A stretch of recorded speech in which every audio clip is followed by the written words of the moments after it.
IIM UPSC tuitions only in Tirumala IAS institute Chaitanyapuri. Call చేసి ఇప్పుడే join అవ్వండి. రాజకీయాలకు గుడ్ బై అంటూ విజయసాయిరెడ్డి చేసిన ప్రకటనపై దుమారం రేగుతున్న సమయంలోనే మరో వైసీపీ కీలక నాయకుడు మాజీ మంత్రి కొడాలి నాని రాజీనామా అంటూ సోషల్ మీడియాలో కనిపించిన వార్త పెను దుమారమే రేపింది. నా ఆరోగ్యం కారణాల దృష్ట్యా రాజకీయాలకు దూరంగా ఉండాలనుకుంటున్నాను. ఈ నెల 25వ తేదీన వైఎస్ఆర్సీపీకి రాజీనామా చేయబోతున్నాను. నన్ను ఎంతగానో ఆదరించిన గుడివాడ ప్రజలకు కృతజ్ఞతలు తెలియజేస్తున్నానంటూ కొడాలి నాని పేరుతో ఓ ట్వీట్ హల్చల్ చేసింది.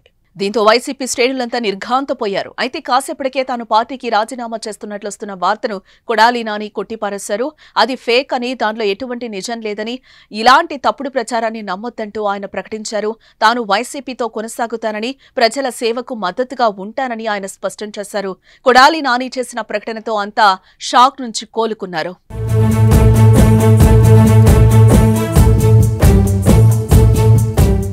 మంత్రి లోకేష్ పుట్టినరోజు నాడు కూడా కొడాలి నాని ఫేక్ అకౌంట్ నుంచి ఓ ట్వీట్ వైరల్ అయింది.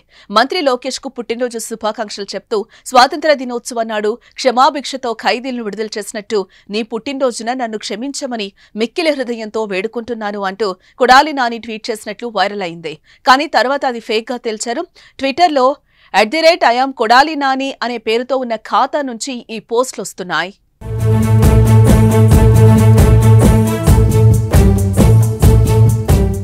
కొడాలి నాని ఒరిజినల్ అకౌంట్ కి ఫేక్ అకౌంట్ కి చిన్న తేడా మాత్రమే ఉంది. కొడాలి పదంలో లెటర్ ఏను 2 సార్లు వాడారు.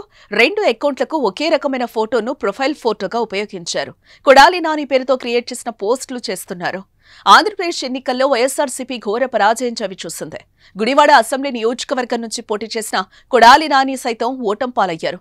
నాటి నుంచి సోషల్ మీడియాలో కొంతమంది ట్రోలింగ్ చేస్తున్నారు. అందులో భాగంగానే ఈ ఫేక్ ట్వీట్లు వైరల్ అవుతున్నాయి. ఏదేమైనా వైసీపీకి రాజీనామా అంటూ కొడాలి పేరుతో వచ్చిన ట్వీట్ కాసేపు రాష్ట్రంలో అలజడిని సృష్టించింది.